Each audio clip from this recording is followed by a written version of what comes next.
Hello everyone, we are back.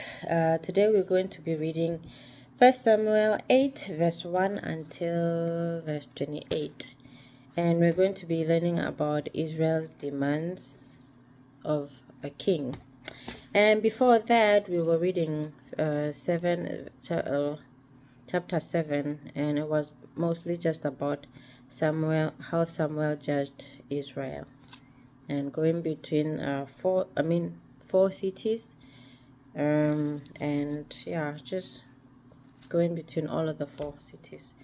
And now we are going to read about Israel demanding a king in chapter 8.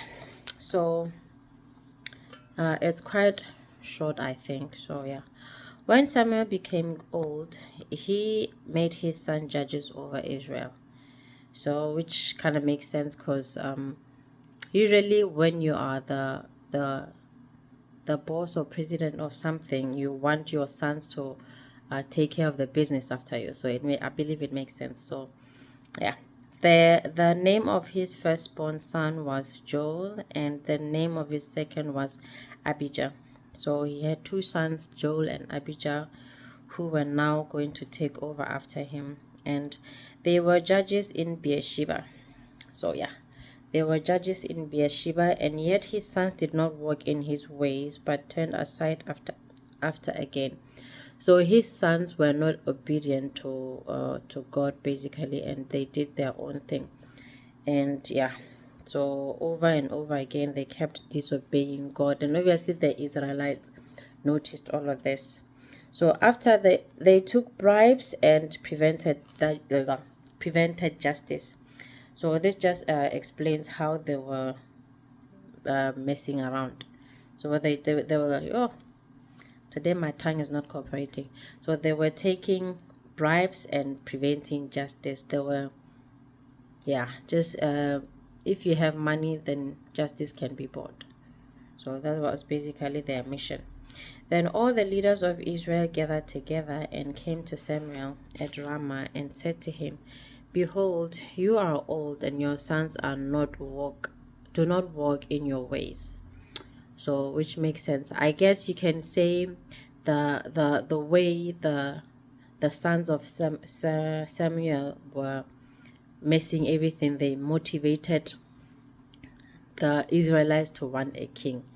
But that, of course, that was not the only reason. I'm just thinking that if maybe the sons were good, they wouldn't maybe have come and requested for a king now, or maybe they would have had to look for other reasons to want a king, because now they're saying in verse 5 that now appoint for us a king to judge us like all the other nations.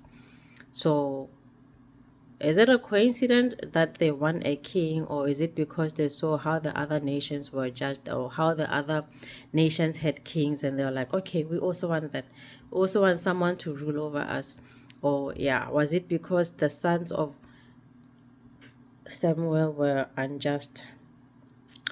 But yeah, but the thing that displeased Samuel when they said, give us a king to judge us.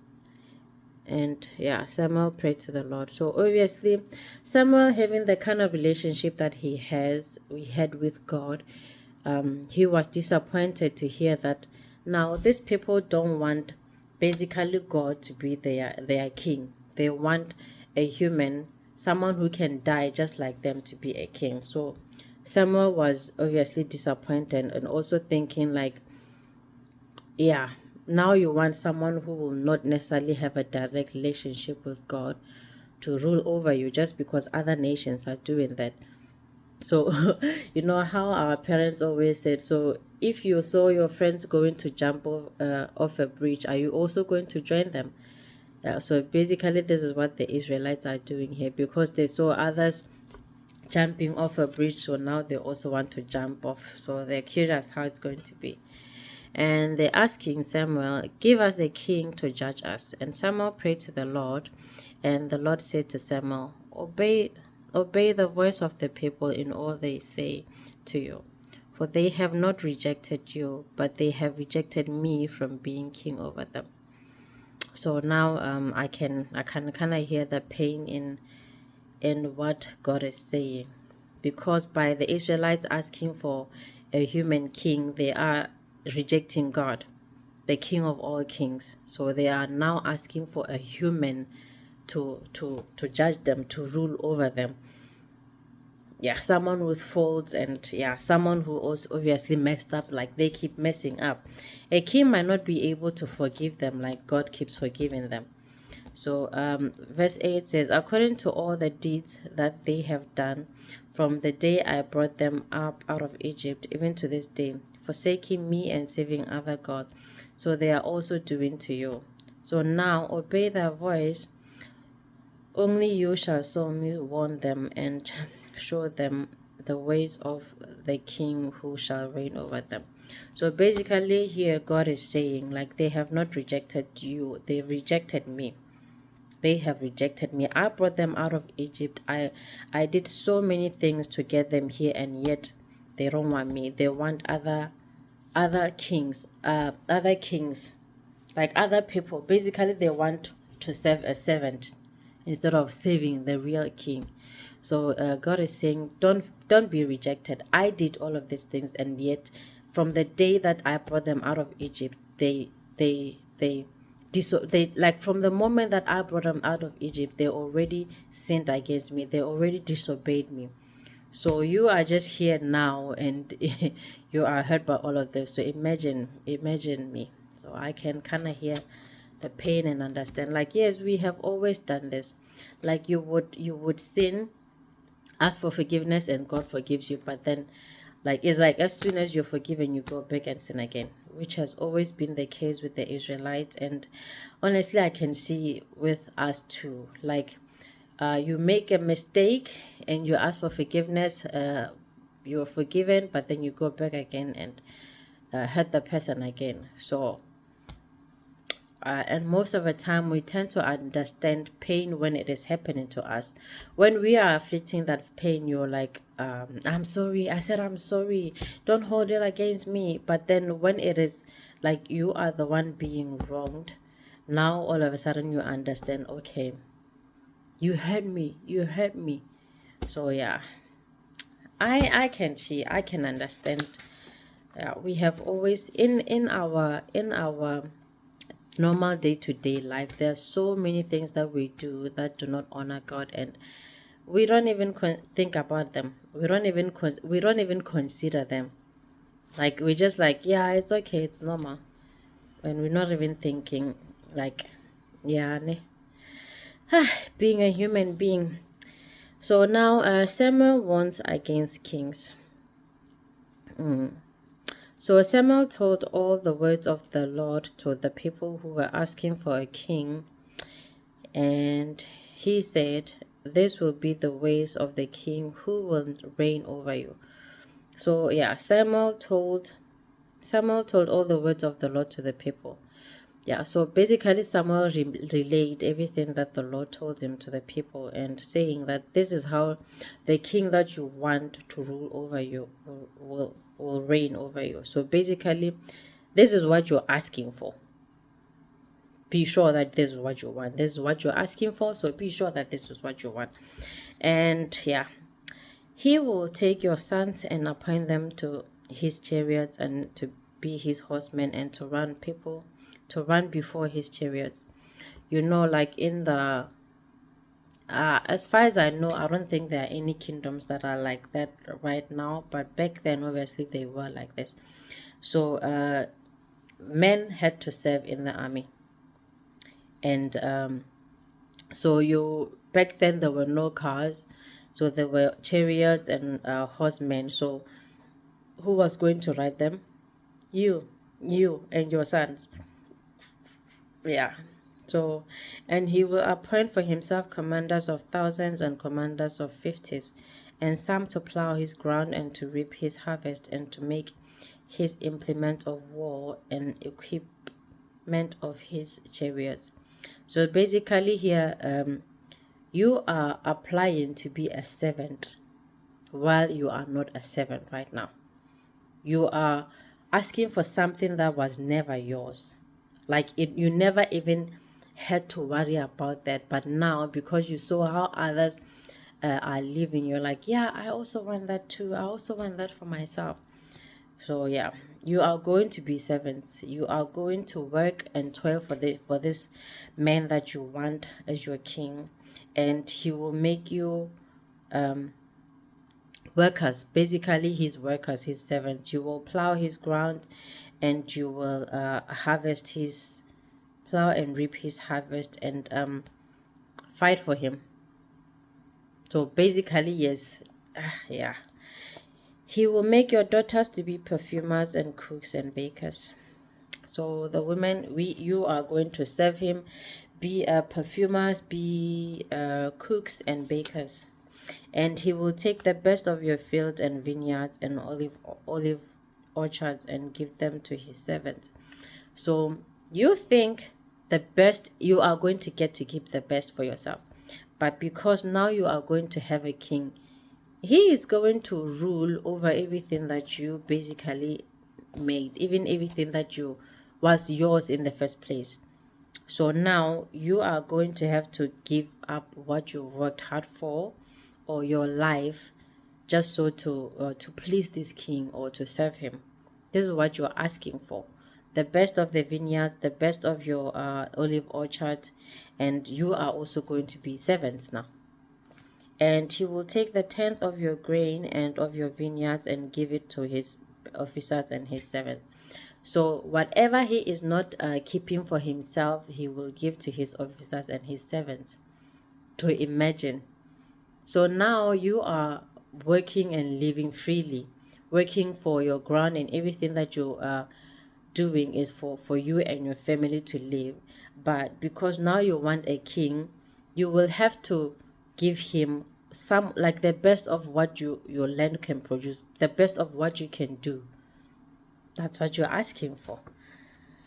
Yeah, we really don't know what we want. And he will take your male servants and female servants and the best of your young and your donkeys and put them to his work. So basically the best, the strongest, the youthful, and yeah, will work for him. And the weak will just do the menial labor. That's fine. And he will take the tenth of your flocks, and you shall be his slaves. So all your farm animals, your flocks and everything, he will take the best. Imagine you have like 10 cows, and 9 are not good, and then only 1 is good. He'll take that one. And yeah, you are also going to be his slave now. Now you are also going to serve him. You have the freedom now, but because you don't want to serve God, you want to serve men, then you are going to get what you're asking for. Yeah.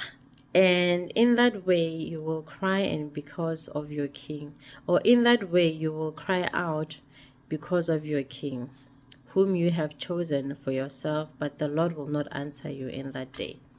So yeah, God is saying, like, yeah, when that day comes, you will cry and I will not listen because you rejected me. Which makes sense. I brought you out of the worst place you've ever been, and when you were good, when you were happy, you chose someone else. You decided that, nah, you were only good enough for my worst, which is how a lot of people think right now. Like, you would be in let's just say a relationship with someone, and then things are not good, but when they suddenly are good, or they get a good job, or they are like, something improves, all of a sudden you are not good enough. You are only a good enough partner for that type part of their life, for that situation, and now that things are good, you are not good enough. So now, yeah, that is basically what they are saying. God was only good enough to get them out of Egypt, and now that they are out of Egypt and living freely, they don't want to serve him. That would hurt anyone, honestly. I believe that would hurt anyone.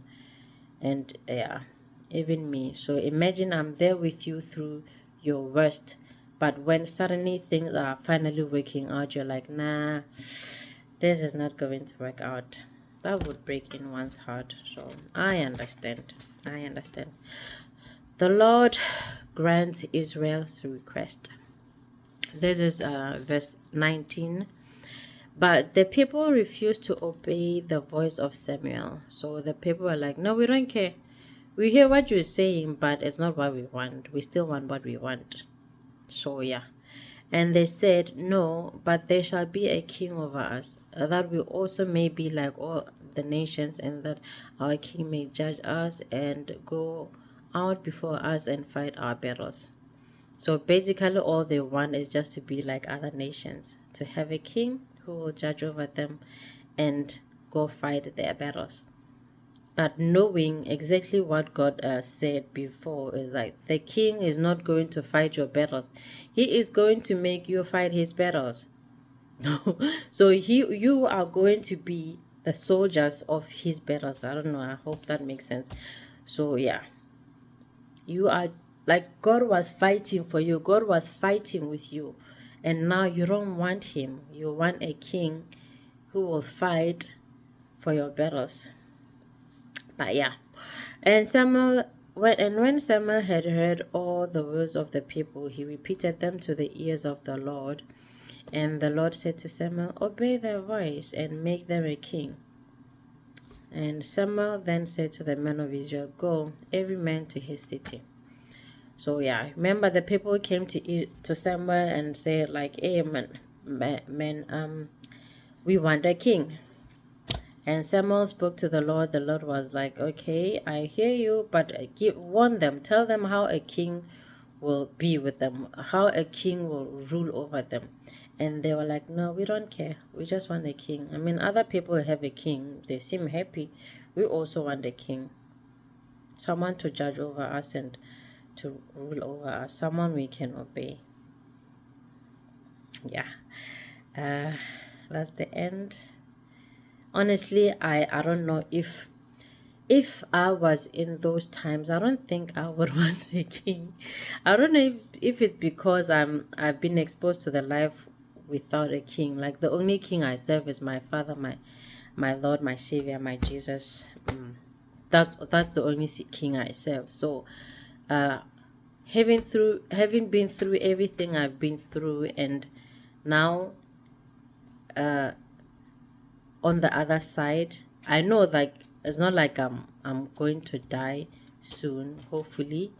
I'm not going to die soon, but knowing what I've been through, and the only one who has been with me through all of that was God, and is still God, I really don't think I would want someone to come and rule over me. Like knowing how God is graceful with everything. Like I know I can be messy, I can make mess and a lot of the things, but knowing how God has always been graceful and merciful with me through it all, I certainly would not want someone else to judge me, to judge over me. I would rather keep God as the judge, the one true judge, knowing that he will see me through with the eyes of his one and only Son, Jesus Christ, who died for our sin. So yeah, that's it for today, and next we are going to get into it. Saul is chosen to be king. Now the interesting part is coming.